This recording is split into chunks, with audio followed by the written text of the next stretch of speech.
13 WMAZ Morning starts now. We look ahead to another great looking day, but our pattern change that's right around the corner. I'll have all the details coming up. More than my brother, he was my best friend.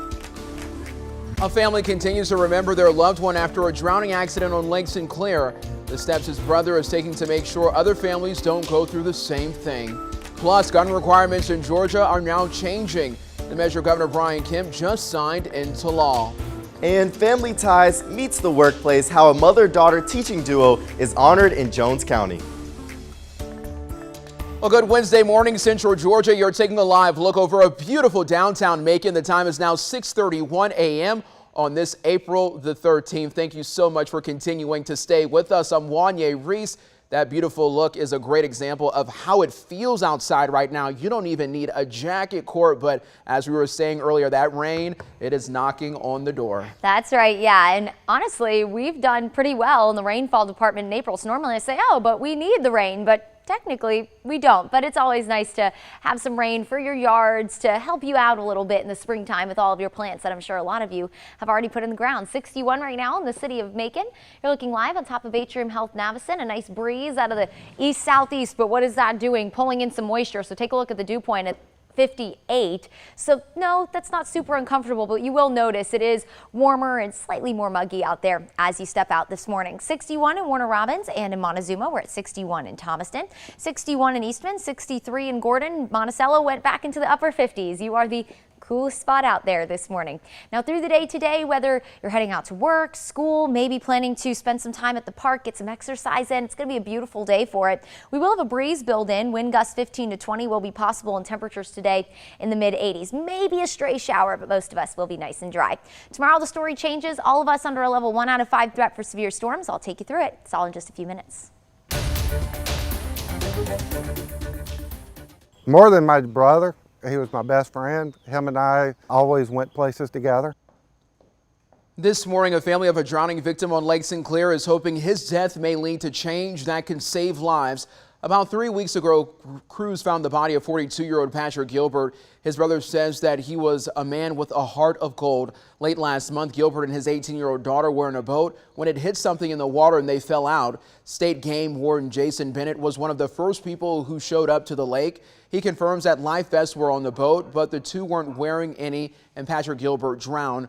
Georgia law currently requires a life jacket to be on the boat, but adults are not required to wear them.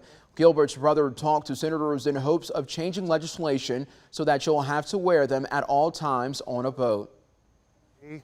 And a lot of my friends and my family who also didn't wear life jackets have stated that we'll always wear them. And anybody in our boat, they either have the option to wear a life jacket or stay home.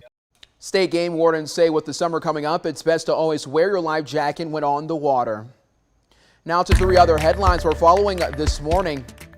It's becoming tougher and tougher to obtain convictions on anything across the board. If you look at these cases, each one of these cases has some problems that you can understand that they might not hit with juries. We're now hearing from District Attorney T. Wright Barksdale following a recent loss his office had with a murder case. Last week, Marcus Lillard was on trial in connection to the death of UGA professor Marianne Shockley. A jury found Lillard not guilty. It's the 3rd time since November that Barksdale's office took a murder case to trial and failed to convince a jury. Right now on 13WMAZ.com, you can get a more in-depth look at these cases and hear from Barksdale and a legal expert. Warner Robins police are now looking for the people who opened fire at a party and damaged cars. They say it happened around 4:30 yesterday morning at the Sandpiper apartment complex on Leisure Lake Drive. Witnesses told police they heard arguing from a large party and then several shots. No one got hurt. If you have any information, you can call the Macon Regional Crime Stoppers. That number is 1-877-68-CRIME. That number again for you, it's 1-877-68-CRIME. The principal of Macon's Academy for Classical Education is now urging parents to monitor their kids' social media and report any concerns to the school. It comes after the FBI identified a student they believe made an online threat against Ace. Principal Laura Perkins says yesterday the FBI notified the school of a threat made against the school and its students. Investigators traced the threat to an IP address of a student at the school. They searched the school and found the student in a bathroom stall with a hammer and box cutter. So far, there's no word on possible charges or disciplinary action against the student who was not named. Let's get you to your news happening across the state now at 6:35. The FAA will now lead an investigation into a helicopter crash in Calhoun that started as a family birthday flight. The city's police department responded to it just before 5 yesterday evening near a restaurant off of Highway 53. Calhoun's chief of police says the pilot told investigators that strong winds pushed the helicopter as it tried to lift off. The aircraft then hit a power line before crashing into a building. The pilot had minor injuries and went to a hospital. The passengers were not hurt. They included a father and his 2 kids. The chief of police says one of the kids rode in the helicopter to celebrate their birthday. There are no charges in the case right now. This morning, you can carry a concealed handgun without a permit in Georgia if your criminal record is clean. Governor Brian Kemp signed a constitutional carry law for Georgia yesterday. It eliminates the requirement that Georgians get a permit to carry a concealed handgun in public. This does not apply to convicted felons and people with a mental illness. Over 100 jobs are set to come to one Georgia county with the building of a manufacturing plant. Yesterday, Governor Kemp announced that biodegradable film producing business Ecopole will invest over $38 million and create 130 jobs. That investment will happen at the company's first North American facility in Spalding County. The company plans to open the facility at the Lakes at Green Valley Eco-Industrial Park in Griffin. There's no word on when construction on the project will start. Bibb County commissioners are taking a step toward fire station improvements. In a committee meeting yesterday, they supported around $315,000 for maintenance and repairs. That includes fixes to the wall at Fire Station 12, where a car crashed earlier this year, and repairs to the roof at Fire Station 7. The money would also pay to replace equipment lost when a fire engine caught fire back in 2020. Commissioners will continue to talk about the measure at next week's meeting. Happening today, an aviation group plans to cut the ribbon on its new service center in Macon. Back in January, we told you about the group MHIRJ expanding its maintenance, repair, and overhaul network with a new facility in Bibb County.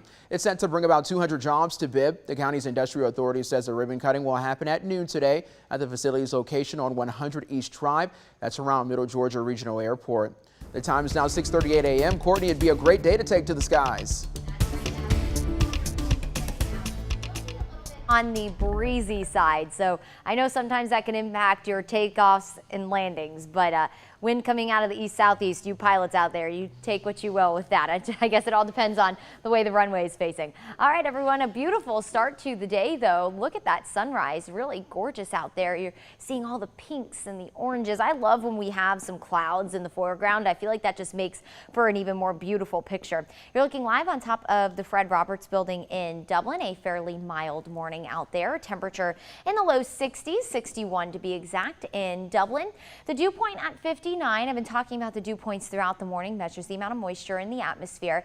And the closer you get to 60, the more muggy it's going to feel. So no, it's not super uncomfortable, but you will notice that extra moisture that is going to be present through the day today. 61 in Eastman. We're in 61 in Warner Robins and in Macon. 61 in Roberta. 63 in Gordon and in Milledgeville. So all of us, with the exception of Monticello, in the low 60s this morning. Very comfortable out there.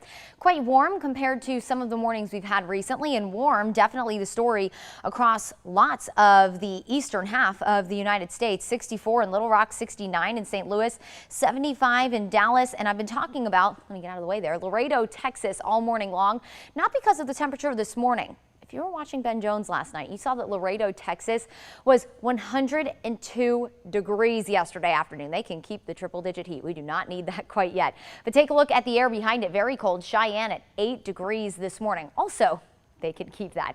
Now, that cold air behind the front, it's going to take a while to get here, so don't expect any very cold mornings just yet. But that front, that will be on the way tomorrow. Already bringing rain and some thunderstorm activity to parts of Mississippi. This is all a short wave out ahead of the physical front. Of course, that cold front, as you saw with the temperature profile across the lower 48, that's well out to the west. But with all that warm and moist air getting pumped in out ahead of that front, there is going to be a fairly significant severe threat set up across parts of the Mississippi River Valley today, and parts of Tennessee near the Memphis area, parts of northern Mississippi, parts of Arkansas, parts of Kentucky. So if you have any friends within this red and even orange shaded area, be sure that you're reaching out to them, that they're staying weather aware. Within this red shaded area here, that's a level 4 out of 5. That means that that's a significant threat for severe weather, and there is going to be the chance for potentially a tornado outbreak out there. So very important that your friends out to the west are staying weather aware. Now that front will knock on our door, and thankfully it's going to fall apart. So our threat for severe storms along that front extremely isolated. All of the area under a level 1 out of 5 threat. This will be for the afternoon hours between around 3 and 7 p.m. tomorrow. Gusty wind, maybe some small hail, also frequent lightning and some heavy downpours. This threat, the key word is isolated, and you're going to see what I mean when I take you through future view here. So for today, maybe just a stray shower. Most of us are going to stay dry. Tomorrow morning, as we head through the overnight, the front will be pushing through parts of Alabama and northwest Georgia. And as you head out the door tomorrow, a few showers possible, more widespread rain chance through the late morning. But once we head into the heat of the day again, between around 3 and 7, take a look at this. Very isolated. This front just fizzles apart as it moves through the area, and the models have been very consistent on that. So just an isolated threat for a strong to severe storm tomorrow afternoon. That front is going to stall to our south across the southeast, really. That'll keep us unsettled through the weekend. We do look to be dry for Friday, but rain chances will be possible through Easter weekend and into Monday. That's when another cold front moves through the area, and that'll leave us in the 40s by Tuesday morning. This week's top teacher puts the peach in teach. Find out who coming up next.